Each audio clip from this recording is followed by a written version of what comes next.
ಎಲ್ಲ ನನ್ನ ಆತ್ಮೀಯ ವಿದ್ಯಾರ್ಥಿಗಳಿಗೆ ಪರಿಶ್ರಮ ನವೋದಯ ತರಬೇತಿ ಕೇಂದ್ರ ಮತ್ತು ಶ್ರೀ ಸರಸ್ವತಿ ಪ್ರಾಥಮಿಕ ಶಾಲೆಗೆ ಆತ್ಮೀಯವಾದ ಸ್ವಾಗತವನ್ನ ಕೋರ್ತಾ, ಆತ್ಮೀಯ ವಿದ್ಯಾರ್ಥಿಗಳೇ ಮತ್ತು ಪೋಷಕರೇ, ಏನಪ್ಪಾ ಅಂತಂದ್ರ ನಮ್ಮ ಒಂದು ಪರಿಶ್ರಮ ನವೋದಯ ತರಬೇತಿ ಕೇಂದ್ರದಲ್ಲಿ ನಾವೇನ್ ಮಾಡಿದೀವಿ ಅಂತಂದ್ರ 29/3/2026 ಪರಿಶ್ರಮ ರಾಜ್ಯ ಮಟ್ಟದ ಟ್ಯಾಲೆಂಟ್ ಪರೀಕ್ಷೆಯನ್ನ ಹಮ್ಮಿಕೊಂಡಿದ್ದೇವೆ. ಈಗಾಗಲೇ 21/3/2026ಕ್ಕೆ ಒಂದು ಟ್ಯಾಲೆಂಟ್ ಎಕ್ಸಾಮ್ ಮುಗ್ದಿದೆ. ಹಾಗಾಗಿ ಅದೇ ಒಂದು ಇನ್ನೊಂದು ಡೇಟ್ ಅನ್ನ ನಾವು ಮಕ್ಕಳಿಗೆ ಕೊಟ್ಟಿದೀವಿ. ಯಾರೆಲ್ಲ 21ನೇ ತಾರೀಕು ಎಕ್ಸಾಮ್ ಅನ್ನ ಅಟೆಂಡ್ ಆಗಿಲ್ಲ ಅವರಿಗೆ ಇನ್ನೊಂದು ಅವಕಾಶವನ್ನ ಕೊಟ್ಟಿದೀವಿ. 29/3/2026 ನೀವೇನ್ ಮಾಡ್ಬೋದು ಅಂತಂದ್ರೆ ಈ ಒಂದು ಪರೀಕ್ಷೆಗೆ ಅಟೆಂಡ್ ಆಗ್ಬೋದು. ಈ ಒಂದು ಪರೀಕ್ಷೆಯಲ್ಲಿ ಯಾವ ರೀತಿ ಬಹುಮಾನಗಳಿರ್ತಾವ ಅಂತೇಳಿ ನಾವು ನೋಡ್ತಾ ಹೋದ್ರೆ, ಆತ್ಮೀಯ ವಿದ್ಯಾರ್ಥಿಗಳೇ, ಅದಕ್ಕಿಂತ ಮುಂಚಿತವಾಗಿ ನಾನು ಇನ್ನೊಂದು ವಿಷಯ ನಿಮ್ಗೆ ಶೇರ್ ಮಾಡ್ಕೊಳ್ಳೋದಕ್ಕೆ ಇಷ್ಟಪಡ್ತೀನಿ. ಏನಪ್ಪಾ ಅಂತಂದ್ರ ನಮ್ಮ ಒಂದು ನವೋದಯ ತರಬೇತಿ ಕೇಂದ್ರದಲ್ಲಿ ನೀವು ಯಾರೆಲ್ಲ 3ನೇ ತರಗತಿ 4ನೇ ತರಗತಿ 5ನೇ ತರಗತಿಯಲ್ಲಿ ಓದ್ತಿದ್ದೀರಲ್ಲ, ಅವರಿಗಾಗಿ ನಾವ್ ಏನ್ ಮಾಡಿದೀವಿ ಅಂತಂದ್ರ ಬೇಸಿಗೆ ಶಿಬಿರದಲ್ಲಿ ಒಂದು ಬೇಸಿಕ್ ಫೌಂಡೇಶನ್ ಕೋರ್ಸ್ ಅನ್ನ ಸ್ಟಾರ್ಟ್ ಮಾಡಿದೀವಿ. ಮತ್ತು ಕಲಿಕೆಯಲ್ಲಿ ಹಿಂದುಳಿದಂತಹ ಮಕ್ಕಳಿಗೂ ಕೂಡ ಅವರು 1ನೇ ತರಗತಿಯಲ್ಲೇ ಓದ್ಲಿ ಅಥವಾ 9ನೇ ತರಗತಿಯಲ್ಲಿ ಓದ್ಲಿ ಅಥವಾ 10ನೇ ತರಗತಿಯಲ್ಲಿ ಓದ್ಲಿ, ಅವರಿಗೆ ಬೇಸಿಕ್ ಕನ್ನಡ ಆಗಿರ್ಬೋದು, ಇಂಗ್ಲಿಷ್ ಆಗಿರ್ಬೋದು, ಹಿಂದಿ ಆಗಿರ್ಬೋದು, ಆಮೇಲೆ ಮ್ಯಾಥಮೆಟಿಕ್ಸ್, ಸ್ಪೀಡ್ ಮ್ಯಾಥ್ಸ್ ಆಗಿರ್ಬೋದು, ಇದೆಲ್ಲ ಅವರಿಗೆ ಸ್ವಲ್ಪ ವೀಕ್ ಇದ್ರು ಅಂತಂದ್ರೆ ಅಂತಹ ಒಂದು ವಿದ್ಯಾರ್ಥಿಗಳನ್ನ ರೆಡಿ ಮಾಡೋದ್ರ ಸಲುವಾಗಿನೇ ನಾವ್ ಏನ್ ಮಾಡಿದೀವಿ ಅಂತಂದ್ರೆ ಒಂದು ಬೇಸಿಕ್ ಫೌಂಡೇಶನ್ ಕೋರ್ಸ್ ಅನ್ನ ಸ್ಟಾರ್ಟ್ ಮಾಡಿದೀವಿ. ಅಂತಹ ವಿದ್ಯಾರ್ಥಿಗಳು ನಿಮ್ಮ ಮನೆಯಲ್ಲಿ ಏನಾದ್ರೂ ಇದ್ರೆ ಈಗಲೇ ಕರೆ ಮಾಡಿ ಈ ಒಂದು ಬೇಸಿಕ್ ಫೌಂಡೇಶನ್ ನ ಸದುಪಯೋಗವನ್ನ ನೀವು ಪಡ್ಕೊಡ್ರಿ ಅಂತ ಹೇಳ್ತೀನಿ. ಅದೇ ರೀತಿಯಾಗಿ ವಸತಿ ಸಹಿತ ಮತ್ತು ವಸತಿ ರಹಿತ ಬೇಸಿಗೆ ಶಿಬಿರ ಮತ್ತು ರೆಗ್ಯುಲರ್ ನ ಅಡ್ಮಿಷನ್ಸ್ ಗಳು ಕೂಡ ಪ್ರಾರಂಭ ಆಗಿದಾವ. ನೀವು ಕೆಲವೇ ಸೀಟ್ಗಳು ಮಾತ್ರ ಇರ್ತಾವ. ಯಾರಿಗೆಲ್ಲ ನಿಮ್ಗೆ ಇಂಟ್ರೆಸ್ಟ್ ಐತಲ್ಲ, ಬೇಗ ಬೇಗ ನಮ್ಮ ಒಂದು ಇನ್ಸ್ಟಿಟ್ಯೂಟ್ ನಂಬರ್ಗೆ ನೀವು ಕಾಂಟ್ಯಾಕ್ಟ್ ಮಾಡ್ಕೊಂಡು ಬೇಗ ಬೇಗ ಅಡ್ಮಿಷನ್ಸ್ ಅನ್ನ ತಗೊಳ್ರಿ ಅಂತ ಹೇಳ್ತೀನಿ. ಇನ್ನೊಂದು ವಿಶೇಷ ಏನಪ್ಪಾ ಅಂತಂದ್ರ ಬೇಸಿಗೆ ಶಿಬಿರದಲ್ಲಿ ಅಡ್ಮಿಷನ್ಸ್ ಗಳನ್ನ ಪಡೆದಿರ್ತಕ್ಕಂತಹ ವಿದ್ಯಾರ್ಥಿಗಳಿಗೆ ಉಚಿತವಾಗಿ ಏನ್ ಕೊಡ್ತಾ ಇದೀವಿ ಅಂತಂದ್ರ ಮುಂಜಾನೆ ಯೋಗ ಕ್ಲಾಸ್ ಇರ್ತದ, ಆಮೇಲೆ ಕರಾಟೆ ಕ್ಲಾಸ್ ಇರ್ತದ, ಸಂಗೀತ ಕ್ಲಾಸ್ ಇರ್ತದ, ಡ್ಯಾನ್ಸ್ ಕ್ಲಾಸ್ ಇರ್ತದ, ಆಮೇಲೆ ಕಲ್ಚರಲ್ ಆಕ್ಟಿವಿಟೀಸ್ ಕೂಡ ನಾವು ಏನ್ ಮಾಡ್ತಿದೀವಿ ಅಂತಂದ್ರೆ ಫ್ರೀ ಆಗಿ ಮಕ್ಕಳಿಗೆ ಕೊಡ್ತಾ ಇದ್ದೀವಿ. ಹಾಗಾಗಿ ಯಾರೆಲ್ಲ ಪೋಷಕರು LKG ಇಂದ ಹಿಡಿದು ಆಮೇಲೆ 8ನೇ ತರಗತಿವರೆಗೂ ನೀವ್ ಯಾರಿಗಾರು ಬೇಸಿಗೆ ಶಿಬಿರದಲ್ಲಿ ಅಡ್ಮಿಷನ್ಸ್ ಗಳು ಬೇಕಿದ್ರೆ ಅವ್ರಿಗೆ ಏನ್ ಮಾಡ್ರಿ ಅಂತಂದ್ರ ಈಗಲೇ ಕರೆ ಮಾಡಿ ನಮ್ಮ ಒಂದು ಇನ್ಸ್ಟಿಟ್ಯೂಟ್ಗೆ ನೀವು ಕರೆ ಮಾಡಿದ್ದೆ ಆದಲ್ಲಿ ಸಂಪೂರ್ಣವಾಗಿರ್ತಕ್ಕಂತಹ ಮಾಹಿತಿ ಜೊತೆಗೆ ನಿಮ್ಮ ಅಡ್ಮಿಷನ್ಸ್ ಗಳನ್ನ ಕೂಡ ನೀವು ಪಡ್ಕೊಳ್ಬಹುದು ಅಂತ ಹೇಳ್ತೀನಿ. ಅದೇ ರೀತಿಯಾಗಿ 29ನೇ ತಾರೀಕು ನಡೆದಿರ್ತಕ್ಕಂತಹ ಒಂದು ರಾಜ್ಯ ಮಟ್ಟದ ಪರಿಶ್ರಮ ಟ್ಯಾಲೆಂಟ್ ಪರೀಕ್ಷೆಯಲ್ಲಿ ಯಾವ ರೀತಿ ಬಹುಮಾನಗಳಿರ್ತಾವ ಅಂತೇಳಿ ನಾವು ನೋಡ್ತಾ ಹೋದಂತೆ ನೋಡ್ರಿ, ಇದು 3ನೇ ತರಗತಿ ವಿದ್ಯಾರ್ಥಿಗಳಿಗೆ ಮಾತ್ರ. 3ನೇ ತರಗತಿ ವಿದ್ಯಾರ್ಥಿಗಳಿಗೆ ಈಗ ನಾನು ಏನ್ ಎಕ್ಸ್ಪ್ಲೇನ್ ಮಾಡ್ತಿದ್ದೀನಲ್ಲ, ಇದು 3ನೇ ತರಗತಿ ವಿದ್ಯಾರ್ಥಿಗಳಿಗೆ ಇರ್ತದ. ಏನಂತಂದ್ರ ಪ್ರಥಮ ಬಹುಮಾನ 45,000 ಶಿಷ್ಯ ವೇತನ ಜೊತೆಗೆ 3,000 ನಗದು ಹಣ ಇರ್ತದ ಫಸ್ಟ್ ಪ್ರೈಸ್. ಸೆಕೆಂಡ್ ಪ್ರೈಸ್ ಏನಿರ್ತದ ಅಂತಂದ್ರ 40,000 ಸ್ಕಾಲರ್ಶಿಪ್ ಅಂಡ್ 2,000 ಕ್ಯಾಶ್ ಪ್ರೈಸ್ ಇರ್ತದ. ನೆಕ್ಸ್ಟ್ ನೋಡ್ತಾ ಹೋಗ್ರಿ, 30,000 ಸ್ಕಾಲರ್ಶಿಪ್ ಇರ್ತದ, 1000 ಏನಿರ್ತದ ಅಂತಂದ್ರೆ ಕ್ಯಾಶ್ ಪ್ರೈಸ್ ಇರ್ತದ. ಅದೇ ರೀತಿಯಾಗಿ 4ನೇ ಬಹುಮಾನ 20,000 ಶಿಷ್ಯ ವೇತನ ಇರ್ತದ, ಆಮೇಲೆ 500 ಕ್ಯಾಶ್ ಪ್ರೈಸ್ ಇರ್ತದ. ನೆಕ್ಸ್ಟ್ 5ನೇ ಬಹುಮಾನ 10,000 ಶಿಷ್ಯ ವೇತನ ಇರ್ತದ, ಆಮೇಲೆ 500 ರೂಪಾಯಿ ನಗದು ಹಣ ಇರ್ತದ. ಆತ್ಮೀಯ ವಿದ್ಯಾರ್ಥಿಗಳೇ, ಇನ್ನೂ ಬಹುಮಾನಗಳದಾವ. ಏನಂತಂದ್ರ ಪರೀಕ್ಷೆಯಲ್ಲಿ ಭಾಗವಹಿಸಿ 25 ರ್ಯಾಂಕ್ ಬರುವಂತಹ ವಿದ್ಯಾರ್ಥಿಗಳಿಗೆ 25 ಜನಕ್ಕೆ 3ನೇ ತರಗತಿಯಲ್ಲಿ ಪ್ರೆಸೆಂಟ್ ಆಗಿ 3ನೇ ತರಗತಿಯಲ್ಲಿ ಓದುತ್ತಿರುವ ವಿದ್ಯಾರ್ಥಿಗಳಿಗೆ 25 ರ್ಯಾಂಕ್ ವರೆಗೂ ನಾವ್ ಏನ್ ಮಾಡ್ತಿದೀವಿ ಅಂತಂದ್ರ ಶಿಷ್ಯ ವೇತನವನ್ನ ಕೊಡ್ತಾ ಇದೀವಿ. ಎಷ್ಟಪ್ಪ ಅಂತಂದ್ರ 10,000 ಶಿಷ್ಯ ವೇತನವನ್ನ ಕೊಡ್ತಾ ಇದೀವಿ. ಈ 10,000 ಶಿಷ್ಯ ವೇತನ ಏನಾಗಿರ್ತದ ಅಂತಂದ್ರ ಈ 25 ಜನರಿಗೆ ಇದು ಏನಾಗಿರ್ತದ ಅಂತಂದ್ರ ಅಪ್ಲೈ ಆಗಿರ್ತದ. ಹಾಗಾಗಿ ಏನ್ ಮಾಡ್ರಿ ಅಂತಂದ್ರ ಆ ಒಂದು ಪರೀಕ್ಷೆಯಲ್ಲಿ ನೀವು ಭಾಗವಹಿಸಿ ಒಟ್ಟು ಬಹುಮಾನಗಳನ್ನ ಗೆಲ್ರಿ ಅಂತ ಹೇಳ್ತೀನಿ. ಆಮೇಲೆ ಎಕ್ಸಾಮ್ ಅನ್ನ ಅಟೆಂಡ್ ಆಗಿರ್ತಕ್ಕಂತಹ ಪ್ರತಿಯೊಬ್ಬ ವಿದ್ಯಾರ್ಥಿಗೂ ಕೂಡ ನಾವ್ ಏನ್ ಮಾಡ್ತಿದೀವಿ ಅಂತಂದ್ರ ಅಭಿನಂದನಾ ಪತ್ರವನ್ನ ಕೊಡ್ತಿದೀವಿ, ಪ್ರಶಸ್ತಿ ಕಾರ್ಡನ್ನ ಕೊಡ್ತಿದೀವಿ ವಿದ್ಯಾರ್ಥಿಗಳೇ. ಹಾಗಾಗಿ ನೆಕ್ಸ್ಟ್ ನೋಡ್ರಿ, ಇನ್ ಮುಂದೆ 5ನೇ ತರಗತಿ ಅಂತಂದ್ರೆ 4ನೇ ತರಗತಿ ಪ್ರೆಸೆಂಟ್ ಆಗಿ 4ನೇ ತರಗತಿಯಲ್ಲಿ ಓದ್ತಿರ್ತಕ್ಕಂತಹ ವಿದ್ಯಾರ್ಥಿಗಳಿಗೆ ಏನ್ ಮಾಡಿದೀವಿ ಅಂತಂದ್ರ ಮೊದಲ ಬಹುಮಾನವಾಗಿ 45,000 ಶಿಷ್ಯ ವೇತನ, 5,000 ನಗದು ಹಣ. ನೆಕ್ಸ್ಟ್ ದ್ವಿತೀಯ ಬಹುಮಾನವಾಗಿ 40,000 ಶಿಷ್ಯ ವೇತನ, 3,000 ನಗದು ಹಣ ಇರ್ತದ.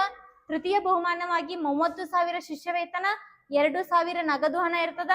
ನೆಕ್ಸ್ಟ್ ನೋಡ್ರಿ, 4ನೇ ಬಹುಮಾನವಾಗಿ 20,000 ಶಿಷ್ಯ ವೇತನ, ಆಮೇಲೆ ಜೊತೆಗೆ 1,000 ನಗದು ಹಣ ಇರ್ತದ. 5ನೇ ಬಹುಮಾನ 10,000 ಶಿಷ್ಯ ವೇತನ, 1,000 ನಗದು ಹಣ ಇರ್ತದ. ಅದೇ ರೀತಿಯಾಗಿ ಇಲ್ಲೂ ಕೂಡ 4ನೇ ತರಗತಿಯಲ್ಲಿ ಓದ್ತಿರ್ತಕ್ಕಂತಹ 25 ವಿದ್ಯಾರ್ಥಿಗಳಿಗೆ ಏನ್ ಮಾಡಿದೀವಿ ಅಂತಂದ್ರೆ 10,000 ಶಿಷ್ಯ ವೇತನ, ಎಷ್ಟ್ರಿ 10,000 ಶಿಷ್ಯ ವೇತನ ಜೊತೆಗೆ 500 ರೂಪಾಯಿ ಕ್ಯಾಶ್ ಪ್ರೈಸ್ ಅನ್ನ ಕೊಡ್ತಿದೀವಿ. ಇವರಿಗೆ 25 ಜನರಿಗೆ ಏನ್ ಮಾಡ್ತಿದೀವಿ ಅಂತಂದ್ರ 500 ರೂಪಾಯಿಯನ್ನ ನಾವು ಬಹುಮಾನವಾಗಿ ಕೊಡ್ತಾ ಇದ್ದೀವಿ. ಹಾಗಾಗಿ 4ನೇ ತರಗತಿಯಲ್ಲಿ ಯಾರೆಲ್ಲ ಓದ್ತಿದಿರಲ್ಲ ವಿದ್ಯಾರ್ಥಿಗಳೇ, ಅವರು ಈ ಒಂದು ಬಹುಮಾನವನ್ನ ಪಡ್ಕೊಳ್ಬೇಕು. ಅಥವಾ ನೀವು ಪ್ರೀ ಕೋಚಿಂಗ್ ಏನಾದ್ರೂ ಸೆಲೆಕ್ಷನ್ ಆಗ್ಬೇಕು ಅಂತ ಅನ್ಕೊಂಡಿದ್ರೆ ಈ ಒಂದು ಪರೀಕ್ಷೆ ಎಷ್ಟು ಮಾರ್ಕ್ಸ್ ಇಂದಿರತ್ತ ಅಂತಂದ್ರ ಟೋಟಲ್ ಆಗಿ 50 ಮಾರ್ಕ್ಸ್ ಇಂದಿರತ್ತ. ಆ 50 ಮಾರ್ಕ್ಸ್ ಅಲ್ಲಿ ನೀವೇನಾದ್ರೂ ಜಾಸ್ತಿ ಅಂಕಗಳನ್ನ ತೆಗೆದುಕೊಂಡು ಪ್ರೀ ಕೋಚಿಂಗ್ ಕೂಡ ನೀವು ಸೆಲೆಕ್ಷನ್ ಆಗ್ತೀರಾ ಅಂತ ಹೇಳ್ತೀನಿ. 1 ವರ್ಷದ ನವೋದಯ, ಮುರಾರ್ಜಿ, ಸೈನಿಕ, ಆದರ್ಶ, ಆಳ್ವಾಸ್, ಕಿತ್ತೂರ್ ಸೈನಿಕ, ಆಮೇಲೆ ರಾಷ್ಟ್ರೀಯ ಮಿಲಿಟರಿ ಶಾಲೆ, ಆಮೇಲೆ ಆದರ್ಶ ಶಾಲೆಗೆ ನೀವೇನಾದ್ರೂ ಆಯ್ಕೆ ಆಗ್ಬೇಕು, ಅದಕ್ಕೆ ನಾನು ಫ್ರೀ ಕೋಚಿಂಗ್ಗೆ ಸೆಲೆಕ್ಷನ್ ಆಗ್ಬೇಕು ಅಂತ ಅನ್ಕೊಂಡಿದ್ರೆ ನಮ್ಮ ಒಂದು ಇನ್ಸ್ಟಿಟ್ಯೂಟ್ ನಂಬರ್ಗೆ ನೀವು ಕಾಂಟ್ಯಾಕ್ಟ್ ಮಾಡಿಕೊಂಡು ಸಂಪೂರ್ಣವಾಗಿರ್ತಕ್ಕಂತಹ ಮಾಹಿತಿಯನ್ನ ಪಡೆಯೋದ್ರ ಜೊತೆಗೆ ಈ ಒಂದು ಎಕ್ಸಾಮ್ ಅನ್ನ ನೀವು ಅಟೆಂಡ್ ಆಗ್ಬೇಕಾಗತ್ತೆ ವಿದ್ಯಾರ್ಥಿಗಳೇ. ಓಕೆ, ಹಾಗಾದ್ರೆ ನಿಮಗೆ ಕ್ಲಿಯರ್ ಆಯ್ತು ಅಂತ ಅನ್ಕೊಳ್ತಿದ್ದೀನಿ.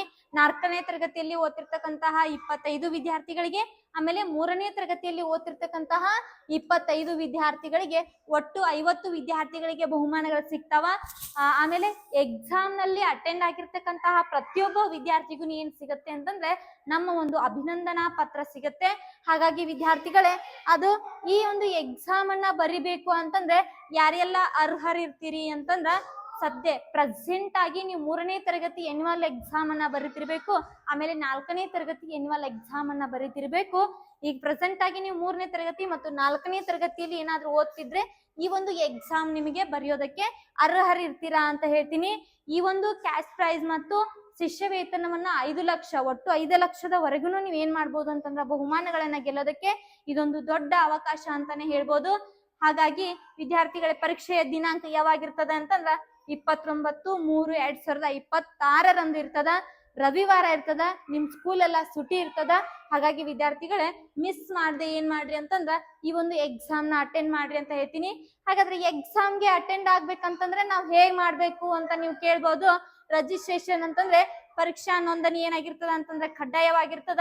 ಪರೀಕ್ಷಾ ನೋಂದಣಿಯಲ್ಲಿ ಕಡ್ಡಾಯವಾಗಿ ಮಾಡಿಸ್ಬೇಕು ಅಂತಂದ್ರೆ ನೀವೇನ್ ಮಾಡ್ಬೇಕು, ನಮ್ಮ ಒಂದು ವಾಟ್ಸಪ್ಗೆ ಏನ್ ಮಾಡ್ಬೇಕು ಅಂತಂದ್ರ ವಾಟ್ಸಪ್ ನಂಬರ್ ಇಲ್ಲಿದೆ 9632241200 ಅಂತೇಳಿ ನಮ್ಮ ಒಂದು ವಾಟ್ಸಪ್ ನಂಬರ್ ಇದೆ. ಅದರಲ್ಲಿ ನೀವೇನ್ ಮಾಡ್ಕೋಬಹುದು ಅಂತಂದ್ರ ಅದಕ್ಕೆ ನೀವು ನಿಮ್ಮ ಒಂದು ಆಧಾರ್ ಕಾರ್ಡ್ ಅನ್ನ ಕಳಿಸೋ ಮುಖಾಂತರ, ಮತ್ತು ಸ್ಯಾಟ್ಸ್ ನಂಬರ್ ಅನ್ನ ಕಳಿಸೋ ಮುಖಾಂತರ ಏನ್ ಮಾಡ್ಬೇಕು ಅಂತಂದ್ರ ಈ ಒಂದು ನಂಬರ್ಗೆ, ಅಥವಾ ಇನ್ನೊಂದು ನಂಬರ್ ಇದೆ 9445497 ಈ ನಂಬರ್ಗೂ ಕೂಡ ನೀವು ಕಾಂಟ್ಯಾಕ್ಟ್ ಮಾಡ್ಕೊಂಡು ಏನ್ ಮಾಡ್ಬೋದು ಅಂತಂದ್ರ ಈ ಒಂದು ಪರೀಕ್ಷೆಗೆ ನೀವು ನೋಂದಣಿಯನ್ನ ಮಾಡಿಸ್ಬೇಕಾಗತ್ತೆ. ಮತ್ತೆ ಸಿಲೆಬಸ್ ಯಾವ ರೀತಿ ಇರುತ್ತೆ ಅಂತಂದ ನೋಡಿದಾಗ ನಾವು 3ನೇ ತರಗತಿ ವಿದ್ಯಾರ್ಥಿಗಳಿಗೆ ಬೇರೆ ಎಕ್ಸಾಮ್ ಇರುತ್ತೆ, ಮತ್ತೆ ಅವರಿಗೆ ಬೇರೆ ರೀತಿಯಾಗಿರ್ತಕ್ಕಂತಹ ಕ್ವಶನ್ ಪೇಪರ್ ಇರುತ್ತೆ. 4ನೇ ತರಗತಿ ವಿದ್ಯಾರ್ಥಿಗಳಿಗೆನೆ ಬೇರೆ ಕ್ವಶನ್ ಪೇಪರು, ಬೇರೆ ಪ್ರೈಸಸ್ ಇರುತ್ತೆ. ಆಮೇಲೆ 3ನೇ ತರಗತಿಯವರಿಗೆ ಬೇರೆ ಪ್ರೈಸಸ್, ಬೇರೆ ಕ್ವಶನ್ ಪೇಪರ್ ಇರುತ್ತೆ. ನಿಮ್ಮ ಒಂದು ಮಕ್ಕಳ ಸ್ಪರ್ಧಾತ್ಮಕ ಮನೋಭಾವ ಹೆಚ್ಚಾಗ್ಬೇಕು ಅಂತಂದ್ರೆ ಇಂತಹ ಒಂದು ಎಕ್ಸಾಮ್ ಅನ್ನ ನೀವು ಅಟೆಂಡ್ ಮಾಡಿಸ್ಲೇಬೇಕಾಗ್ತದ. ಹಾಗಾಗಿ ನೋಡ್ರಿ, ಇಲ್ಲಿ ಯಾವ ರೀತಿ ಇರ್ತದ ಅಂತಂದ್ರ ಪ್ರಶ್ನೆ ಪತ್ರಿಕೆಯಲ್ಲಿ ವಸ್ತುನಿಷ್ಠ ಬಹು ಆಯ್ಕೆ ಪ್ರಶ್ನೆಗಳಿದ್ದು ಕನ್ನಡ, ಇಂಗ್ಲಿಷ, ಗಣಿತ ಮತ್ತು ಸಾಮಾನ್ಯ ಜ್ಞಾನ ಸೇರಿದಂತೆ ಬೌದ್ಧಿಕ ಸಾಮರ್ಥ್ಯ ಸೇರಿದಂತೆ ಒಟ್ಟು ಎಷ್ಟಿರ್ತಾವ ಅಂತಂದ್ರ 50 ಪ್ರಶ್ನೆಗಳಿರ್ತಾವ. ಓಕೆ, ಒಟ್ಟು 50 ಪ್ರಶ್ನೆಗಳನ್ನ ಒಳಗೊಂಡಿರ್ತದ. ಒಟ್ಟು 50 ಅಂಕಗಳಿಗೆ ಎಕ್ಸಾಮ್ ಅನ್ನ ತೆಗೆದುಕೊಳ್ಳಲಾಗ್ತದ. ಉತ್ತರ ಪತ್ರಿಕೆಯು OMR ಮಾದರಿಯಲ್ಲಿರುತ್ತದೆ. ಇದು ನಿಮಗೆ ಬಹಳಷ್ಟು ಇಂಪಾರ್ಟೆಂಟ್ ಆಗಿ ನೆನಪಿರ್ಬೇಕು. ಯಾಕಂತಂದ್ರ ನಿಮ್ಮ ಒಂದು ಮಕ್ಕಳಿಗೆ ಅಥವಾ ವಿದ್ಯಾರ್ಥಿಗಳೇ ನಿಮಗೆ OMR ತುಂಬೋದು ಕನ್ಫ್ಯೂಷನ್ ಆಗತ್ತೆ. OMR ತುಂಬೋದ್ರಲ್ಲಿ ಕನ್ಫ್ಯೂಷನ್ ಮಾಡಿ ಕಡಿಮೆ ಅಂಕಗಳು ಬರುವಂತ ಸಾಧ್ಯತೆ ಇರುತ್ತೆ. ಹಾಗಾಗಿ ನೀವು OMR ಅನ್ನ ಪ್ರಾಕ್ಟೀಸ್ ಮಾಡ್ತಾ ಹೋಗ್ರಿ. ನಾನು ಮುಂದೆ OMR ಅನ್ನ ಯಾವ ರೀತಿ ತುಂಬಬೇಕು ಅನ್ನೋದನ್ನ ಹೇಳ್ತಾ ಹೋಗ್ತೀನಿ. ನೆಕ್ಸ್ಟ್ ನೋಡ್ರಿ, ಈ ಪ್ರಶ್ನೆ ಪತ್ರಿಕೆಯು ಪ್ರಸಕ್ತ ಸಾಲಿನ 4ನೇ ತರಗತಿಯಲ್ಲಿ ಕಲಿತಿರುವ ವಿದ್ಯಾರ್ಥಿಗಳಿಗೆ 4ನೇ ತರಗತಿ ವಿದ್ಯಾರ್ಥಿಗಳ ಮಟ್ಟಕ್ಕೆ ಒಂದು ಸಿಲೆಬಸ್ ಅನ್ನ ಹಾಕಿರ್ತೀವಿ. ಆಮೇಲೆ 3ನೇ ತರಗತಿಯಲ್ಲಿ ಓದ್ತಿರ್ತಕ್ಕಂತಹ ವಿದ್ಯಾರ್ಥಿಗಳಿಗೆ ಅವರ ಟೆಕ್ಸ್ಟ್ ಬುಕ್ಗೆ ಸಂಬಂಧಪಟ್ಟಿರ್ತಕ್ಕಂತಹ ಒಂದು ಪ್ರಶ್ನೆಗಳಿರ್ತಾವ. ಅದೇ ರೀತಿಯಾಗಿ ನೀವೇನ್ ಮಾಡ್ರಿ ಅಂತಂದ್ರ ಸ್ಟಡಿಯನ್ನ ಮಾಡ್ತಾ ಹೋಗ್ರಿ ಅಂತ ಹೇಳ್ತೀನಿ. ಹಾಗಾದ್ರೆ ನಮ್ಮ ಒಂದು ಟ್ಯಾಲೆಂಟ್ ಪರೀಕ್ಷೆಯಲ್ಲಿ ಸಂಭವನೀಯ ಅಂತಂದ್ರ ಯಾವ ರೀತಿ ಕ್ವಶನ್ಸ್ ಗಳಿರ್ತಾವ, ಮ್ಯಾಥಮೆಟಿಕ್ಸ್ ಅಲ್ಲಿ ಯಾವ ರೀತಿ ಪ್ರಶ್ನೆಗಳಿರ್ತಾವ, ಆ ಒಂದು ಪ್ರಶ್ನೆಗಳನ್ನ ನಾವು ಯಾವ ರೀತಿ ಬಿಡಿಸ್ಬೇಕು ಅನ್ನೋದು ನಿಮ್ಮ ಕನ್ಫ್ಯೂಷನ್ಸ್ ಅಲ್ಲಿ ಇರ್ತೀರಾ. ಹಾಗಾಗಿ ನಾವೇನ್ ಮಾಡ್ತಿದೀವಿ ಅಂತಂದ್ರ ಆ ಒಂದು ಕನ್ಫ್ಯೂಷನ್ಸ್ ಅನ್ನ ಹೋಗಲಾಡಿಸೋ ಸಲುವಾಗಿ ಒಂದು ನಿಮಗೆ ಸಂಭವನೀಯ ಒಂದು ಟ್ಯಾಲೆಂಟ್ ಪರೀಕ್ಷೆಯ ಪ್ರಶ್ನೆಗಳನ್ನ ತೆಗೆದುಕೊಂಡು ನಿಮ್ಗೆ ಹೇಳ್ತಾ ಇದ್ದೀವಿ. ಹಾಗಾದ್ರೆ ವಿದ್ಯಾರ್ಥಿಗಳೇ ಯಾವ ರೀತಿ ಪ್ರಶ್ನೆ ಇರ್ತದ ಅಂತ ಹೇಳಿ ನೋಡ್ರಿ. ಅದಕ್ಕಿಂತ ಮುಂಚಿತವಾಗಿ ಈ ಒಂದು ಪರೀಕ್ಷೆಯಲ್ಲಿ ಭಾಗವಹಿಸಿದಂತಹ ಪ್ರತಿಯೊಬ್ಬ ವಿದ್ಯಾರ್ಥಿಗೂ ನಾವ್ ಏನ್ ಮಾಡ್ತಿದೀವಿ ಅಂತಂದ್ರ ಈ ಒಂದು ಅಭಿನಂದನಾ ಪತ್ರವನ್ನ ಕೊಡ್ತಾ ಇದೀವಿ. ಓಕೆ, ಅಭಿನಂದನಾ ಪತ್ರವನ್ನ ಕೊಡ್ತಾ ಇದೀವಿ. ಹಾಗಾಗಿ ನೀವ್ ಏನ್ ಮಾಡ್ರಿ ಅಂತಂದ್ರ ಪ್ರತಿಯೊಬ್ಬ ವಿದ್ಯಾರ್ಥಿಯು ಈ ಒಂದು ಪರೀಕ್ಷೆಯಲ್ಲಿ ಭಾಗವಹಿಸಿ ಬಹುಮಾನಗಳನ್ನ ಗೆಲ್ಲೋದ್ರ ಜೊತೆಗೆ ಅಭಿನಂದನಾ ಪತ್ರವನ್ನು ಕೂಡ ತೆಗೆದುಕೊಡ್ರಿ ಅಂತ ಹೇಳ್ತೀನಿ. ಹಾಗಾದ್ರೆ ವಿದ್ಯಾರ್ಥಿಗಳೇ ಪ್ರಶ್ನೆ ಯಾವ ರೀತಿ ಇರ್ತಾವ ಅಂತೇಳಿ ನೋಡ್ತಾ ಹೋಗೋಣ. ಭಾಜಕ 25. ಹಾಗಾದ್ರೆ ಮೊದಲನೇ ಪ್ರಶ್ನೆ ನಾನು ಡೆಮೋನ ಹೇಳ್ತಾ ಇದ್ದೀನಿ. ಹೌದಾ, ಡೆಮೋನ ಹೇಳ್ತಾ ಇದ್ದೀನಿ. ಡೆಮೋ ಅಲ್ಲಿ ಏನ್ ಪ್ರಶ್ನೆಗಳು ಇರ್ತಾವ, ಅವ್ನ ಯಾವ ರೀತಿ ಬಿಡಿಸ್ಬೇಕು, ಯಾವ ರೀತಿ ಕ್ವಶನ್ಸ್ ಗಳು ಸಂಭವನೀಯ ಆಗಿರ್ತಾವ ಅಂತ ಹೇಳಿ ನೋಡ್ತಾ ಹೋಗ್ರಿ. ನೆಕ್ಸ್ಟ್ ನೋಡ್ರಿ, ಭಾಜಕ 25 ಆಗಿದ್ದು ಭಾಗಲಬ್ಧ 44 ಆಗಿದ್ದು ಶೇಷ 33 ಆದರೆ ಭಾಜ್ಯ ಎಷ್ಟು ಅಂತ ಹೇಳಿ ಕೇಳಿದಾರ. ಇದು ಒಂದು ಭಾಗಾಕಾರದ ಲೆಕ್ಕ ಆಗಿರ್ತದೆ ವಿದ್ಯಾರ್ಥಿಗಳೇ. ಹಾಗಾದ್ರೆ ನಿಮ್ಮ 4ನೇ ತರಗತಿಯಲ್ಲಿ ಓದ್ತಿರ್ತಕ್ಕಂತಹ ವಿದ್ಯಾರ್ಥಿಗಳಿಗೆ ಬಹಳಷ್ಟು ಈಜಿ ಆಗಿರ್ತಕ್ಕಂತಹದ್ದು ಇದು. ಭಾಜ್ಯ ಈಕ್ವಲ್ ಟು ಭಾಜಕ ಇಂಟು ಭಾಗಲಬ್ಧ ಪ್ಲಸ್ ಶೇಷ ಅಂತ ಮಾಡ್ಬೇಕು. ಓಕೆ, ಶೇಷ ಅಂತ ಮಾಡಿದಾಗ ನಮ್ಗ ಕರೆಕ್ಟ್ ಆಗಿರ್ತಕ್ಕಂತಹ ಉತ್ತರ ಬರ್ತದ. ಹಾಗಾದ್ರೆ ಭಾಜ್ಯವನ್ನ ಕೇಳಿದಾರ, ಇದನ್ನೇನ್ ಮಾಡೋಣ ಅಂತಂದ್ರೆ ನಾವು ಇಲ್ಲಿ ಬಿಟ್ಟು ಬಿಡೋಣ. ಓಕೆ, ನೆಕ್ಸ್ಟ್ ಹಾಗಿದ್ದರೆ ಇಲ್ಲಿ ನಮಗ್ ಭಾಜ್ಯಕ ಎಷ್ಟು ಕೊಟ್ಟಾರ ಅಂತಂದ್ರೆ 25 ಕೊಟ್ಟಾರ. ಇಂಟು ಭಾಗಲಬ್ಧ ಎಷ್ಟು ಕೊಟ್ಟಾರಿ 44 ಕೊಟ್ಟಿದಾರ. ಹಾಗಾದ್ರೆ ಪ್ಲಸ್ ಶೇಷ ಎಷ್ಟು ಕೊಟ್ಟಾರಿ 23 ಕೊಟ್ಟಾರ. ಹಾಗಾದ್ರೆ ನಮ್ಗೆ ಇಲ್ಲಿ ಏನ್ ಮಾಡ್ಬೇಕು ಅಂತಂದ್ರೆ ಫಸ್ಟ್ ನಾವ 25 ಇಂಟು 44 ಮಾಡ್ಬೇಕು. ಸೈಡ್ಕ್ ಮಾಡೋಣ ನೋಡ್ರಿ. ಇಂಟು 44 ಮಾಡ್ಬೇಕು. 44 ಮಗ್ಗಿ ಬರ್ತಿತ್ತು ಅಂತಂದ್ರೆ ಡೈರೆಕ್ಟ್ ಆಗಿ ಮಾಡ್ರಿ, ಇಲ್ಲ ಅಂತಂದ್ರೆ ಏನ್ ಮಾಡ್ರಿ ನೀವು ಒಂದೊಂದ ಮಗ್ಗಿಯಿಂದ ಮಾಡ್ಕೊಳ್ತಾ ಹೋಗ್ರಿ. ಓಕೆ, ನೆಕ್ಸ್ಟ್ ಹಾಗಾದ್ರೆ ಇಲ್ಲಿ ನೋಡ್ರಿ 4 5 ಎಷ್ಟು 20, 4 2 8, 8 2 10. ಹಾಗಾದ್ರೆ ಒಂದ್ ಪ್ಲೇಸ್ ಅನ್ನ ಬಿಡೋಣ. ಯಾಕೆ ಒಂದ್ ಪ್ಲೇಸ್ ಬಿಡ್ತೀವಿ ಅಂತಂದ್ರ ನೆಕ್ಸ್ಟ್ ಸಂಖ್ಯೆಯಿಂದ ನಾವ್ ಏನ್ ಮಾಡ್ತಿರ್ತೀವಿ ಅಂತಂದ್ರೆ ಗುಣಿಸ್ತಾ ಇರ್ತೀವಿ, ಅದಕ್ಕೆ ಒಂದ್ ಪ್ಲೇಸ್ ಅನ್ನ ಬಿಡ್ಬೇಕು. ನೆಕ್ಸ್ಟ್ 5 4 20, ಆಮೇಲೆ 4 2 8 2 10 ಆಗ್ತದ. ಎಷ್ಟಾಗ್ತದ ನೋಡ್ರಿ 0 0 1 1 ಎಷ್ಟಾಗ್ತದ್ರಿ 1100 ಆಗ್ತದ. ಓಕೆ, 1100 ಆಯ್ತು. ಪ್ಲಸ್ 23 ಪ್ಲಸ್ ಮಾಡ್ಬೇಕು ಅಂತ ಹೇಳಿದ್ದಾರೆ. ಹೌದಾ, ನಮಗೆ ಏನಿದೆ ಅಂತಂದ್ರೆ ಸೂತ್ರದಲ್ಲಿ ಶೇಷವನ್ನ ಪ್ಲಸ್ ಮಾಡ್ಬೇಕು ಅಂತ ಇದೆ. ಹಾಗಾದ್ರೆ ಎಷ್ಟಾಗ್ತದ ನೋಡ್ರಿ 23. 1123 ಭಾಜ್ಯ ಈಕ್ವಲ್ ಟು ಎಷ್ಟಾಯ್ತು 1123 ಅನ್ನೋದು ಸರಿಯಾಗಿರ್ತಕ್ಕಂತಹ ಉತ್ತರ. ಇದೇ ರೀತಿಯಾಗಿ ನಾವ್ ಏನ್ ಮಾಡ್ತೀವಿ ಅಂತಂದ್ರೆ ಮುಂದಿನ ಪ್ರಶ್ನೆಗಳನ್ನ ನೋಡ್ತಾ ಹೋಗೋಣ. ಕ್ಲಿಯರ್ ಆಗಿ ಅಂಡರ್ಸ್ಟ್ಯಾಂಡ್ ಅನ್ನ ಮಾಡ್ಕೊಳ್ತಾ ಹೋಗ್ರಿ. ಎಲ್ಲೈತ್ ನೋಡ್ರಿ ಆಪ್ಷನ್ ಎಲ್ಲೈತ್ ನೋಡ್ರಿ 1123, 1123 ಆಪ್ಷನ್ ಬಿ ಒಳಗದ. ಓಕೆ, ಅದೇ ರೀತಿಯಾಗಿ OMR ಸೀಟ್ ಒಳಗೆ ಏನಿರ್ತದ ಅಂತಂದ್ರ ನಮ್ಮ ಒಂದು 1ನೇ ಪ್ರಶ್ನೆಗೆ ಉತ್ತರ, 1ನೇ ಪ್ರಶ್ನೆ ಮುಂದೆ ಏನಿರ್ತದ ಅಂತಂದ್ರ 4 ಏನಿರ್ತಾವ ಅಂತಂದ್ರ ರೌಂಡ್ಸ್ ಗಳಿರ್ತಾವ. ಇದು ಒಂದು OMR ಅಂತ ನಾವ್ ಇಟ್ಟುಕೊಳ್ಳೋಣ. ಓಕೆ, ಹಾಗಾದ್ರೆ ಈ ಒಂದು ನಮ್ಮ ಪ್ರಶ್ನೆಗೆ ಆನ್ಸರ್ 1023 ಅಂತ ಬಂದದ. ಹಾಗಾದ್ರೆ ಅದು ಆಪ್ಷನ್ ಎಲ್ಲೈತ್ರಿ ಬಿ ಒಳಗ ಐತ್ ನಮಗ. ಹಾಗಾದ್ರೆ ನಾವ್ ಯಾವ್ದಕ್ ತುಂಬಬೇಕು ಅಂತಂದ್ರ ಇಲ್ಲಿ ಮ್ಯಾಲ್ಗಡೆ ಕೊಟ್ಟಿರ್ತಾರ ABCD ಅಂತ ಕೊಟ್ಟಿರ್ತಾರ. ಹಾಗಾದ್ರೆ ನಮ್ಗೆ ಏನ್ ಮಾಡ್ಬೇಕು ಅಂತಂದ್ರ ನಾವು ಬಿ ಅಂತಂದ್ರ 2ನೇ ಪಾಯಿಂಟಿಗೆ ನಾವ್ ಏನ್ ಮಾಡ್ಬೇಕು ಅಂತಂದ್ರ ಫುಲ್ ಆಗಿ ಸೇಡ್ ಮಾಡ್ಬೇಕು ವಿದ್ಯಾರ್ಥಿಗಳೇ. ಹಾಗಾದ್ರೆ ಇಲ್ಲಿ ನೋಡ್ರಿ ನೀವ್ ಏನ್ ಮಾಡ್ತೀರಾ ಅಂತಂದ್ರೆ ಎಲ್ಲಾ ವಿದ್ಯಾರ್ಥಿಗಳು ಕನ್ಫ್ಯೂಷನ್ ಮಾಡ್ಕೊಂಡು ಇದಕ್ ತುಂಬಿರ್ತೀರಿ. ನೋಡ್ ಫಾರ್ ಎಕ್ಸಾಂಪಲ್ ಏನ್ ಮಾಡ್ತೀರಿ ಅಂತಂದ್ರ 4 ಇರ್ತಾವ, ಅದ್ರಲ್ಲಿ ಯಾವ್ದೋ ಒಂದ್ ಕನ್ಫ್ಯೂಷನ್ ಮಾಡಿ ಇದಕ್ ತುಂಬಾಕತ್ತಿರ್ತೀರಿ. ಏನಾಗ್ತದ ತಪ್ಪಾಗಿ ಬಿಡ್ತದ, ಇದನ್ನ ತಪ್ಪು ಹಾಕಿ ಮತ್ತೊಂದಕ್ ತುಂಬ್ತೀರಿ.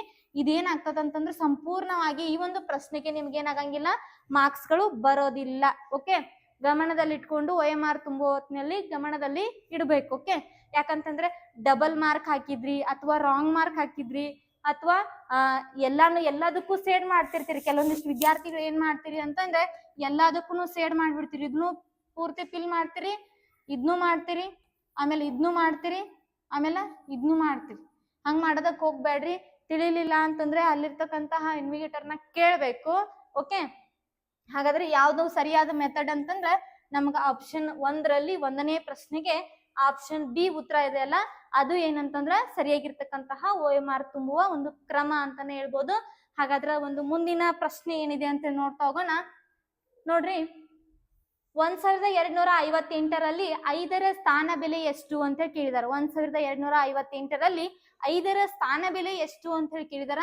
ಹಾಗಾದ್ರ ನಮಗೆ ಇಲ್ಲಿ ಸ್ಥಾನ ಬೆಲೆ ಅಂತಂದಾಗ ನಮಗ್ ಗೊತ್ತಾಗ್ಬೇಕು 1258 ಅಂದಾಗ ನಮಗೆ 8 ಯಾವ ಸ್ಥಾನದಲ್ಲಿದೆ ಅಂತ ಹೇಳಿ ನೋಡಿದಾಗ ಬಿಡಿ ಸ್ಥಾನದಲ್ಲಿದೆ, 5 10ರ ಸ್ಥಾನದಲ್ಲಿದೆ, 2 100ರ ಸ್ಥಾನದಲ್ಲಿದೆ, 1 1000 ಸ್ಥಾನದಲ್ಲಿದೆ. ಓಕೆ, ಹಾಗಾದ್ರೆ ಇದ್ರ ಸ್ಥಾನದ ಬೆಲೆ ಏನಾಗತ್ತ ಅಂತಂದ್ರ 8 × 1 ಮಾಡಿದಾಗ 8 ಆಗತ್ತ.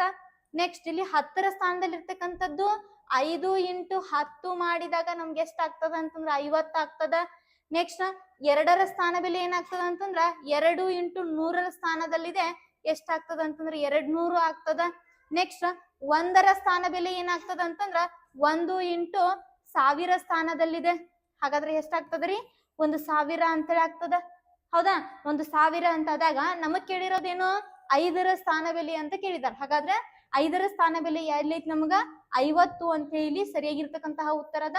ಹಾಗಾದ್ರೆ ಆಪ್ಷನ್ ಬಿ ಏನಂತಂದ್ರೆ ನಮಗಿಲ್ಲಿ ಸರಿಯಾಗಿರ್ತಕ್ಕಂತಹ ಉತ್ತರ. ಓಕೆ, ಸರಿಯಾಗಿರ್ತಕ್ಕಂತಹ ಉತ್ತರಕ್ಕೆ OMR ಅನ್ನ ಯಾವ ರೀತಿ ತುಂಬಬೇಕು ಅಂತ ಹೇಳಿದೀನಿ. ಓಕೆ, ಹಾಗಾದ್ರೆ 2ನೇ ಪ್ರಶ್ನೆಗೆ ಸರಿಯಾಗಿರ್ತಕ್ಕಂತಹ ಉತ್ತರ ಬಿ ಆಗಿರೋದ್ರಿಂದ ಇಲ್ಲಿ ನಾವೇನ್ ಮಾಡ್ಬೇಕು, ಬಿಗೆ ಏನ್ ಮಾಡ್ಬೇಕಂತಂದ್ರ OMR ಅಲ್ಲಿ ತುಂಬ್ತಾ ಹೋಗ್ಬೇಕು. ಓಕೆ, ಪೂರ್ತಿಯಾಗಿ ಸೇಡ್ ಮಾಡ್ತಾ ಹೋಗ್ಬೇಕು. ನೆಕ್ಸ್ಟ್ ಕ್ವಶನ್ ಅನ್ನ ನೋಡ್ತಾ ಹೋಗ್ರಿ. ವಿಶಾಲನ ವಾರ್ಷಿಕ ಆದಾಯ 90,912 ಆದರೆ ಅವನ ಒಂದು ತಿಂಗಳ ಆದಾಯ ಎಷ್ಟು? 90,000. ವಾರ್ಷಿಕ ಅಂತಂದ್ರೆ ನಿಮ್ಗೆ ನೆನಪಿರ್ಬೇಕು ಎಷ್ಟು ಅಂತಂದ್ರ 1 ವರ್ಷ. ವಾರ್ಷಿಕ ಅಂತಂದ್ರೆ ಎಷ್ಟ್ರಿ? 1 ವರ್ಷ ಅಂತೇಳಿ ಆಗ್ತದೆ. ಓಕೆ, ವಾರ್ಷಿಕ ಅಂತಂದ್ರೆ ಎಷ್ಟ್ರಿ? 1 ವರ್ಷ. 1 ವರ್ಷದ ಆದಾಯ ಎಷ್ಟೈತಿ? 90,912 ಆದ್ರ 1 ತಿಂಗಳ ಆದಾಯ ಕೇಳರು. 1 ವರ್ಷದಲ್ಲಿ ಎಷ್ಟು ತಿಂಗಳು ಇರ್ತಾವ ಅಂತಂದ್ರ 12 ತಿಂಗಳು ಇರ್ತಾವ. ಓಕೆ, 12 ತಿಂಗಳು ಇರ್ತಾವ. ಹಾಗಾದ್ರೆ ನಮ್ಗೆ ಡಿವೈಡೆಡ್ ಬೈ ಏನ್ ಮಾಡ್ಬೇಕು ಅಂತಂದ್ರ 12 ಮಾಡ್ಬೇಕು. 90,912 ಡಿವೈಡೆಡ್ ಬೈ 12 ಮಾಡ್ಬೇಕು. ಹಂಗಾದ್ರೆ ನಮ್ಗ 1 ತಿಂಗಳದ ಎಷ್ಟು ಅಂತೇಳಿ ಗೊತ್ತಾಗ್ತದ ನೋಡ್ರಿ. 12 ಒಂದ್ಲೆ. ಹಾಗಾದ್ರೆ 12 ಮಗೆ 90 ಐತಿ? ಇಲ್ಲ. ಎಷ್ಟರಲ್ಲೇ ರೀ? 12 7 ಎಷ್ಟು ಬರ್ತದ? 84 ಬರ್ತದ. 12 7 84 ಆದ್ರ 90ರಲ್ಲಿ -84 ಕಳೆದ್ರೆ ಎಷ್ಟು ಉಳಿತ್ರಿ ನಮಗ? 10ರಲ್ಲಿ 4 ಆದ್ರ 6 ಉಳಿತು, 0 ಆಯ್ತು. ಆದ್ರೆ ಎಷ್ಟು ಉಳಿತಿಲ್ಲಿ? 6 ಉಳಿತು. 69 ಆಯ್ತು. 12 ಮಗಿಲಿ ನಮಗ 69 ಐತಿ? ಇಲ್ಲ. ಹಾಗಾದ್ರೆ ಅದಕ್ಕಿಂತ ಸ್ಥಾನದ ಯಾವ್ದೈತ್ರಿ ನಮಗ? 60 ಐತಿ. 12 5ಲೆ ಎಷ್ಟು? 60 ಬರ್ತದ. 69ರಲ್ಲಿ 60 ತೆಗೆದ್ರೆ ಎಷ್ಟು ಉಳಿತ್ರಿ? 9 ಉಳಿತು. ಓಕೆ, 91 ಆಯ್ತು. ಹಾಗಾದ್ರ ನಮಗ್ 12 ಮಗ್ಗಿಯೊಳಗ್ 91 ಐತಿ? ಇಲ್ಲ. ಮತ್ತೆ ಎಷ್ಟು ತಗೋಬೇಕು? ಅದಕ್ಕಿಂತ ಸಣ್ಣ ಸಂಖ್ಯೆ ಯಾವ್ದೈತಿ ಅಂದ್ರ ನಮಗ 84 ಐತಿ. ಹಾಗಾದ್ರ ಎಷ್ಟು ಮಾಡ್ಬೇಕಿಲ್ಲಿ? 12 7 84. 91ರಲ್ಲಿ -84 ಮಾಡಿದ್ರ ನಮ್ಗೆ ಎಷ್ಟು ಉಳಿತೈತಿ ಅಂತಂದ್ರ 7 ಉಳಿತದ. ಹಾಗಾಗಿ ಇಲ್ಲಿ 7 ಬರ್ಕೋತೀನಿ ನೋಡ್ರಿ ಸ್ಮಾಲ್ ಆಗಿ. ನೆಕ್ಸ್ಟ್ ನೋಡ್ರಿ, ಇಲ್ಲಿ 7 ಉಳಿದ್ರೆ ಎಷ್ಟ್ ಐತ್ರಿ? ಇದು 72 ಆಯ್ತು. ಹಾಗಾದ್ರ 12 ಮಿಗಿಲ್ ನಮ್ಗೆ 72 ಐತಿ. 12 6ಲೆ ಎಷ್ಟು? 72. ಹಾಗಾದ್ರ ನಮ್ಗೆ ಆನ್ಸರ್ ಎಷ್ಟ್ರಿ? 7,576 ಅನ್ನೋದು ಸರಿಯಾಗಿರ್ತಕ್ಕಂತಹ ಉತ್ತರ. ಎಲ್ಲೈತ್ರಿ ನಮಗ? ಆಪ್ಷನ್ ಎ ಒಳಗ ಸರಿ ಉತ್ತರ ಐತಿ. ಓಕೆ, ಆಪ್ಷನ್ ಎ ಒಳಗ ಸರಿ ಉತ್ತರ ಇದ್ರ ಇದನ್ನ OMR ಯಾವ ರೀತಿ ಸೇಡ್ ಮಾಡ್ಬೇಕು? ಹೌದಾ? OMR 3ನೇ ಪ್ರಶ್ನೆಗೆ OMR ಅನ್ನ ಯಾವ ರೀತಿ ಸೇಡ್ ಮಾಡ್ಬೇಕು ಅಂತಂದ್ರ ಎ ಆಪ್ಷನ್ ಕರೆಕ್ಟ್ ಐತಿ ನಮಗ. ಎ ಆಪ್ಷನ್ ಪೂರ್ತಿ ಏನ್ ಮಾಡ್ಬೇಕು ಅಂತಂದ್ರ ಇದಕ್ಕ ಈ ರೀತಿ ಸೇಡ್ ಮಾಡ್ತಾ ಹೋಗ್ಬೇಕು. ಓಕೆ, ಈ ರೀತಿಯಾಗಿ ಏನ್ ಮಾಡ್ಬೇಕು? ಪೂರ್ತಿಯಾಗಿ ಸೇಡ್ ಮಾಡ್ಬೇಕು. ಯಾವುದೇ ರೀತಿಯಿಂದ ತಪ್ಪು ಉತ್ತರಗಳನ್ನ ತುಂಬೋದಕ್ಕೆ ಹೋಗ್ಬೇಡಿ. ಓಕೆ, ನೆಕ್ಸ್ಟ್ ನೋಡ್ರಿ, 870 ಪೈಸೆಗಳು ಎಷ್ಟು ರೂಪಾಯಿಗೆ ಸಮ? 870 ಪೈಸೆಗಳು ಎಷ್ಟು ರೂಪಾಯಿಗೆ ಸಮ ಅಂತ ಕೇಳಿದರೆ ಹಾಗಾದ್ರೆ ನಮಗ್ ಗೊತ್ತಿರ್ಬೇಕು 1 ರೂಪಾಯಿಗೆ ಎಷ್ಟು ಪೈಸೆ ಇರ್ತಾವ? 100 ಪೈಸೆ ಇರ್ತಾವ. ಹೌದಾ? 1 ರೂಪಾಯಿಗೆ 100 ಪೈಸೆ ಆದ್ರ ಇಲ್ಲಿ 870 ಪೈಸೆ ಇದಾವ ಅಂತಂದ್ರ ಇಲ್ಲಿ ನಮಗ 870 ಪೈಸೆ ಅಂತಂದ್ರ 100 ಪೈಸೆಗೆ ಏನಾಯ್ತು ಅಂತಂದ್ರ ನಮಗೆ ಇಲ್ಲಿ ಡಿವೈಡೆಡ್ ಬೈ 100 ಮಾಡಿದ್ವಿ ಅಂತಂದ್ರ 100 ಒಂದ್ಲೆ 100 ಎಂಟ್ಲೆ. ಓಕೆ, ಹಾಗಾದ್ರೆ ಮ್ಯಾಲ ಏನ್ ಉಳಿತು 70 ಉಳಿತು. ಪಾಯಿಂಟ್ ಕೊಟ್ಟು 0 ತಗೊಂಡಿವಿ ಅಂತಂದ್ರೆ ಏನಾಯ್ತು ನಮಗ ಇಲ್ಲಿ 70 ಉಳಿತು. ಪಾಯಿಂಟ್ ಕೊಟ್ಟು 0 ತಗೊಂಡಿವಿ ಅಂತಂದ್ರೆ ಏನಾಯ್ತು 7 ಆಯ್ತು. ಹಾಗಾದ್ರ ಇಲ್ಲಿ ಏನ್ ಬರ್ತದ ಅಂತಂದ್ರ 8.70 ರೂಪಿ ಅಂತ ಆಗತ್ತೆ. ಹಾಗಾದ್ರೆ ಎಲ್ಲೈತ್ರಿ ನಮ್ಗ ಆಪ್ಷನ್ ಬಿ ಒಳಗ ಸರಿಯಾಗಿರ್ತಕ್ಕಂತಹ ಉತ್ತರ ಐತಿ. ಆಪ್ಷನ್ ಬಿ ನಾವ್ ಹೆಂಗ್ ತುಂಬಬೇಕು ಅಂತಂದ್ರ ಇಲ್ಲಿ ಆಪ್ಷನ್ ಬಿ ನಾವ್ ಹೆಂಗ್ ತುಂಬಬೇಕು ಅಂತಂದ್ರ ನೋಡ್ರಿ, ಆಪ್ಷನ್ ಬಿ ಗೆ ಸರಿಯಾಗಿರ್ತಕ್ಕಂತಹ ಉತ್ತರ ಇತ್ತು ಅಂತಂದ್ರ ಇಲ್ಲಿ ಏನ್ ಮಾಡ್ಬೇಕು, ಬಿ ನ ಏನ್ ಮಾಡ್ಬೇಕಂತಂದ್ರ ಬಿ ಅಲ್ಲಿರ್ತಕ್ಕಂತಹ ಟಿಕ್ ಅನ್ನ ನಾವು ಪೂರ್ತಿಯಾಗಿ ಸೇಡ್ ಮಾಡ್ತಾ ಹೋಗ್ಬೇಕು. ಓಕೆ, ಈ ರೀತಿ ನೀವೇನ್ ಮಾಡ್ರಿ ಅಂತಂದ್ರ ಪ್ರಾಕ್ಟೀಸ್ ಅನ್ನ ಮಾಡ್ತಾ ಹೋಗ್ರಿ. ನೆಕ್ಸ್ಟ್ ನೋಡ್ರಿ, ಮುಂದಿನ ಒಂದು ಪ್ರಶ್ನೆಯನ್ನ ನೋಡ್ತಾ ಹೋದಂತೆ ನೋಡ್ರಿ, 6/25 ಅನ್ನ ದಶಮಾಂಶ ರೂಪದಲ್ಲಿ ಬರೆದಾಗ ಇನ್ನ ಡೆಸಿಮಲ್ ಫಾರ್ಮ್ ಅಂತ ಕೇಳಿದಾರೆ. ಓಕೆ, 6/25 ನ ಡೆಸಿಮಲ್ ಫಾರ್ಮ್ ಅಂತ ಕೇಳಿದಾರ. ಹಾಗಾದ್ರ ಏನ್ ಮಾಡ್ಬೇಕು ಅಂತಂದ್ರ ಇಲ್ಲಿ 6/25 ಅನ್ನೋದನ್ನ ನಾವ್ ಏನ್ ಮಾಡ್ಬೇಕು 100ಗೆ ಕನ್ವರ್ಟ್ ಮಾಡ್ಕೋಬೇಕು. ಇಲ್ಲ ಅಂತಂದ್ರೆ ನಿಮಗೆ ಕಡ್ತಾ ಹೊಡೆಯೋದಕ್ ಬರ್ತಿತ್ತು ಅಂತಂದ್ರೆ ಡೈರೆಕ್ಟ್ ಆಗಿ ಕಡ್ತಾನ ಹೊಡಿಬಹುದು. ಯಾಕಂತಂದ್ರ 0 ಪಾಯಿಂಟ್ ತಗೊಂಡ್ರಿ ಅಂತಂದ್ರೆ 60 ಆಗತ್ತಿದು, ಯಾಕಂದ್ರೆ 60 ಆಗತ್ತ. ಇಲ್ಲಿ 25 ಅಥವಾ 5 ನೀವು ಕಡ್ತಾ ಹೊಡ್ಕೋಬಹುದು. ಓಕೆ, ನಾನ್ ಏನ್ ಮಾಡ್ತೀನಿ ಅಂತಂದ್ರೆ ನಿಮ್ಗೆ ಈಸಿ ಆಗಿರ್ತಕ್ಕಂತಹ ಟ್ರಿಕ್ ಅನ್ನ ಹೇಳ್ತೀನಿ.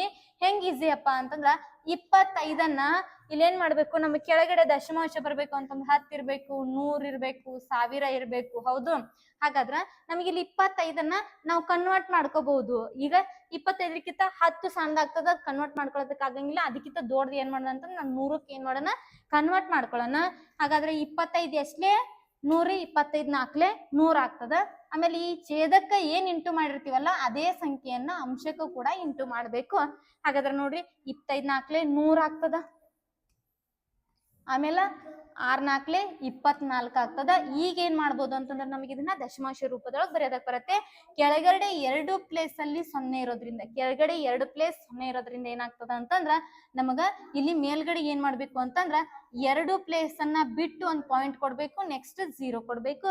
ಇದ ನಮ್ಗೆ ಏನಂತಂದ್ರ ಇಲ್ಲಿ ಉತ್ತರ ಆಗ್ತದ. ಓಕೆ, ಹಾಗಾದ್ರೆ ಎಲ್ಲೈತ್ರಿ ನಮಗ ಆಪ್ಷನ್ ಎ ಒಳಗ ಸರಿಯಾಗಿರ್ತಕ್ಕಂತಹ ಉತ್ತರ ಅದ. ಹಾಗಾದ್ರೆ OMR ಅನ್ನ ಯಾವ ರೀತಿ ತುಂಬೋದು, 5ನೇ ಪ್ರಶ್ನೆಗೆ OMR ಅನ್ನ ಯಾವ ರೀತಿ ತುಂಬೋದು ಅಂತ ನಾವು ನೋಡ್ತಾ ಹೋದಂತೆ ಹಾಗಾದ್ರೆ ಯಾವುದು ಎ ಅನ್ನ ಇಲ್ಲಿ ಫಿಲ್ ಮಾಡ್ಬೇಕಾಗ್ತದ. ಓಕೆ,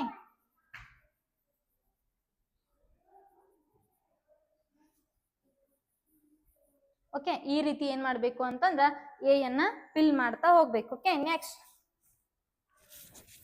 ಕ್ವಶನ್ ಅನ್ನ ನೋಡ್ರಿ, 15 ಕಿಲೋಗ್ರಾಂ 750 ಗ್ರಾಂ 13 ಕಿಲೋಗ್ರಾಂ ಮತ್ತು 227 ಗ್ರಾಮ್ ಅನ್ನು ಕೂಡಿಸಿದಾಗ ಅಂತ ಹೇಳ್ತಿದಾರ. ಇಲ್ಲಿ ಕೆಜಿನ ಕೂಡಿಸ್ಬೇಕು, ಗ್ರಾಮ್ ಅಲ್ಲೇ ಕೂಡಿಸ್ಬೇಕು. 15 KG 750 gram, KG 750 gram. Next 13 KG 227 gram ಅನ್ನ ಕೂಡಿಸ್ಬೇಕು. ಹಾಗಾದ್ರೆ ಎಷ್ಟು ಗ್ರಾಮ್ ಆಗ್ತದ ಅಂತ ಹೇಳಿ ನೋಡ್ತಾ ಹೋಗೋಣ. 7 ಕೂಡಿಸ್ಬೇಕು ಅಂತಂದ್ರ 7, 5 2 7, ನೆಕ್ಸ್ಟ್ 7 2 9. ಹಾಗಾದ್ರ ಕೆಜಿಗೆ ಕೆಜಿ ಇಡೋಣ, ನೆಕ್ಸ್ಟ್ ಗ್ರಾಮ್ಗೆ ಗ್ರಾಮ್ ಇಡೋಣ. ನೆಕ್ಸ್ಟ್ ನೋಡ್ರಿ 5 3 8, 1 1 1 2, 28 ಕೆಜಿ 977 ಕಿಲೋಗ್ರಾಮ್ ಅಂತ ಹೇಳಿ ಆಯ್ತು. ಹಾಗಾದ್ರೆ ಎಲ್ಲೈತ್ರಿ ನಮ್ಗೆ ಆಪ್ಷನ್ ಸಿ ಒಳಗೆ ಏನೈತಿ ಅಂತಂದ್ರ ಸರಿಯಾಗಿರ್ತಕ್ಕಂತಹ ಉತ್ತರ ಅದ.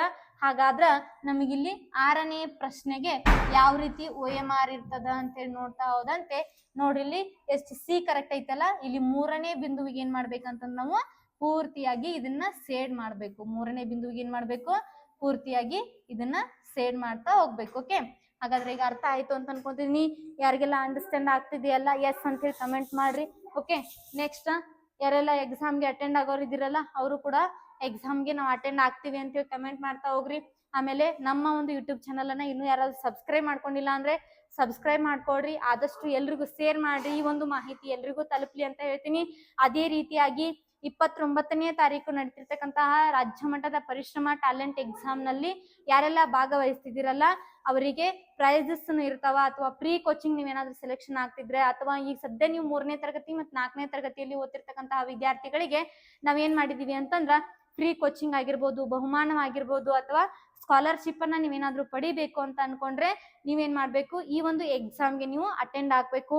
ಅಟೆಂಡ್ ಆಗಿ ಯಾರೆಲ್ಲ ನವೋದಯ, ಮೊರಾರ್ಜಿ, ಸೈನಿಕ, ಆದರ್ಶ ಮತ್ತು ಆಳ್ವಾಸ್ ಪರೀಕ್ಷೆ ಆಗಿರ್ಬೋದು, ರಾಷ್ಟ್ರೀಯ ಮಿಲಿಟರಿ ಸ್ಕೂಲ್ ಪರೀಕ್ಷೆ ಆಗಿರ್ಬೋದು, ಇಂತಹ ಒಂದು ವಸತಿ ಶಾಲೆಗಳಿಗೆ ನೀವೇನಾದ್ರೂ ಆಯ್ಕೆ ಆಗ್ಬೇಕು ಅಂತ ಅನ್ಕೊಂಡಿದ್ರೆ ಈ ಒಂದು ಎಕ್ಸಾಮ್ ನ ಸದುಪಯೋಗವನ್ನ ನೀವು ಪಡ್ಕೊಳ್ರಿ ಅಂತ ಹೇಳ್ತೀನಿ.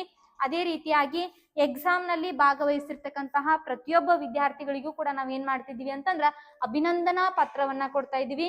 ಈ ಒಂದು ಅಭಿನಂದನಾ ಪತ್ರ ಯಾರಿಗೆಲ್ಲ ಸಿಗುತ್ತೆ ಅಂತಂದ್ರೆ ನಮ್ಮ ಒಂದು ಎಕ್ಸಾಮ್ ನಲ್ಲಿ 29ನೇ ತಾರೀಕು ಅಟೆಂಡ್ ಆಗಿರ್ತಕ್ಕಂತಹ ಪ್ರತಿಯೊಬ್ಬ ವಿದ್ಯಾರ್ಥಿಗೂ ಈ ಒಂದು ಅಭಿನಂದನಾ ಪತ್ರ ನಿಮ್ಗೆ ಸಿಗ್ತದ ಅಂತನ ಹೇಳ್ತೀನಿ. ಓಕೆ, ನೆಕ್ಸ್ಟ್ ಹಾಗಾದ್ರೆ ಅದೇ ರೀತಿಯಾಗಿ ಏನಪ್ಪಾ ಅಂತಂದ್ರ ನಮ್ಮ ಒಂದು ಮೊರಾರ್ಜಿ ಪಬ್ಲಿಕೇಶನ್ಸ್ ವತಿಯಿಂದ ರೆಡಿ ಆಗಿರ್ತಕ್ಕಂತಹ ಮೊರಾರ್ಜಿ ಚಾಂಪಿಯನ್ ಕನ್ನಡ ಮತ್ತು ಆಂಗ್ಲ ಮಾಧ್ಯಮ ಏನೈತಿ ಅಂತಂದ್ರ ಒಂದು ಪ್ರಶ್ನಾಕೋಶ ಐತಿ.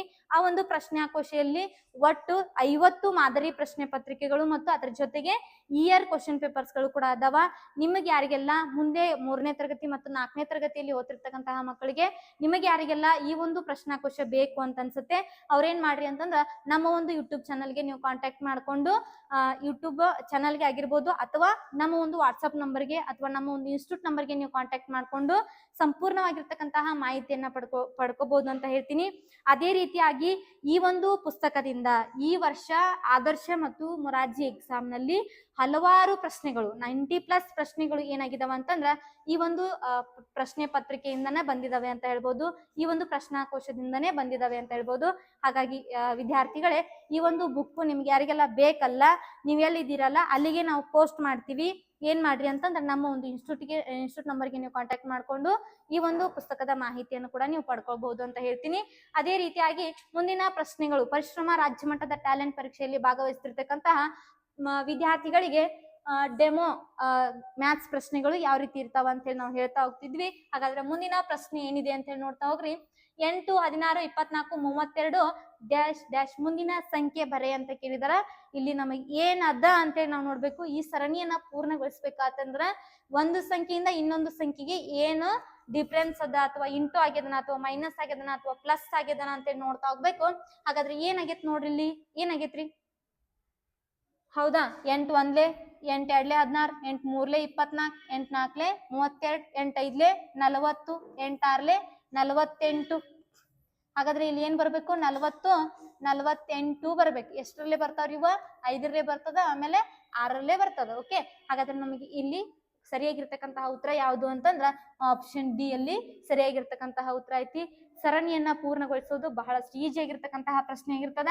ಹಾಗಾದ್ರೆ ನಮ್ಮ ಒಂದು 7ನೇ ಪ್ರಶ್ನೆಗೆ OMR ಯಾವ ರೀತಿ ತುಂಬಬೇಕು ಅಂತೇಳಿ ನಾವು ನೋಡಿದಾಗ ಇಲ್ಲಿ OMR ಆಪ್ಷನ್ ಡಿ ರೈಟ್ ಆಗಿರೋದ್ರಿಂದ ಇಲ್ಲಿ 4ನೇ ಒಂದು ವೃತ್ತಕ್ಕೆ ನೀವೇನ್ ಮಾಡ್ಬೇಕು ಅಂತಂದ್ರ ಸಂಪೂರ್ಣವಾಗಿ ಏನ್ ಮಾಡ್ತಾ ಹೋಗ್ಬೇಕು? ಸೇಡನ್ನ ಮಾಡ್ಬೇಕು ಅಂತ ಹೇಳ್ತೀನಿ. ಓಕೆ, ನೆಕ್ಸ್ಟ್ ಹಾಗಾದ್ರೆ ಮುಂದಿನ ಪ್ರಶ್ನೆಯನ್ನ ನೋಡ್ತಾ ಹೋಗೋಣ. 21,807 4ರಿಂದ ಗುಣಿಸಿದಾಗ ಬರುವ ಗುಣಲಬ್ಧ ಅಂತೇಳಿ ಕೇಳಿದಾರೆ. ಗುಣಲಬ್ಧ ಅಂತಂದ್ರೆ ಏನ್ರಿ? ಗುಣಿಸ್ಬೇಕು. 21,807 4ರಿಂದ ಗುಣಿಸಿದಾಗ ಅಂತೇಳಿ ಕೇಳಿದಾರ. ನೋಡ್ರಿ, ಅಥವಾ 4 7 ಮಾಡ್ರಿ, 7 4 ಮಾಡ್ರಿ ನಡೀತದ. ಎಷ್ಟು ನೋಡ್ರಿ? 7 7 2 2 14 7 3 21 7 4 ಎಷ್ಟು? 28. 4 0 0 ಕೈಲ 2 ಇದೆ, ಅದನ್ನ ಇಡ್ತೀನಿ. ನೆಕ್ಸ್ಟ್ 8 4 ಎಷ್ಟು ನೋಡ್ರಿ? 8 1 8 8 2 16 8 3 24 8 4 32 ಬರ್ತದ. ನೆಕ್ಸ್ಟ್ 4 1 4 ಪ್ಲಸ್ 3 7 ಆಗ್ತದ. ನೆಕ್ಸ್ಟ್ 4 2 8 ಆಗ್ತದ.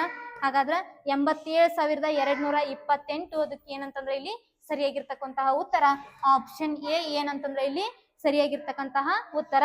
ಹಾಗಾದ್ರೆ ಇಲ್ಲಿ ನೋಡ್ರಿ, 8ನೇ ಪ್ರಶ್ನೆಗೆ ಯಾವ ರೀತಿ OMR ತುಂಬಬೇಕು ಅಂತ ನಾವು ನೋಡಿದಾಗ ಆಪ್ಷನ್ ಎ ಸರಿಯಾಗಿರೋದ್ರಿಂದ ಆಪ್ಷನ್ ಎಗೆ ಸಂಪೂರ್ಣವಾಗಿ ನಾವ್ ಏನ್ ಮಾಡ್ಬೇಕು ಅಂತಂದ್ರ ಟಿಕ್ ಅನ್ನ ಹಾಕ್ತಾ ಹೋಗ್ಬೇಕಾಗತ್ತೆ. ಓಕೆ, ಹಾಗಾದ್ರೆ ಮುಂದಿನ ಪ್ರಶ್ನೆ ಏನೈತಿ ಅಂತ ಹೇಳಿ ನೋಡ್ತಾ ಹೋಗ್ರಿ.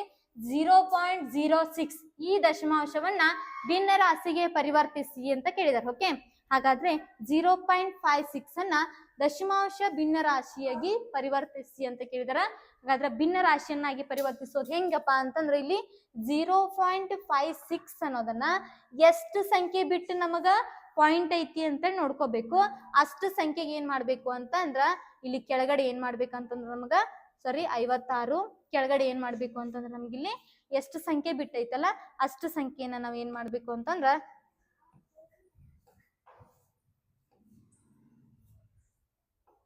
ಓಕೆ, ಅಷ್ಟು ಸಂಖ್ಯೆಯನ್ನ ನಾವ್ ಏನ್ ಮಾಡ್ಬೇಕು ಅಂತಂದ್ರೆ ಸೊನ್ನೆಗಳನ್ನ ಇಡ್ಬೇಕು, ಹಿಂದ ಒಂದನ್ನ ಸೇರಿಸ್ಬೇಕು. ಓಕೆ, ಹಾಗಾದ್ರೆ ಎಷ್ಟು ಎಲ್ಲೈತ್ ನೋಡ್ರಿ ನಮ್ಮ ಆಪ್ಷನ್ ಎಲ್ಲೈತ್ ನೋಡ್ರಿ 56 ಡಿವೈಡೆಡ್ ಬೈ, ಯಾಕಂತಂದ್ರೆ 2 ಪ್ಲೇಸ್ ಬಿಟ್ಟ ಏನೈತೆ ಅಂತಂದ್ರೆ ಪಾಯಿಂಟ್ ಅದ, ಹಾಗಾಗಿ ನಾನು 2 ಪ್ಲೇಸ್ ಅಲ್ಲಿ ಸೊನ್ನೆಯನ್ನ ಕೊಟ್ಟಿದ್ದೀನಿ.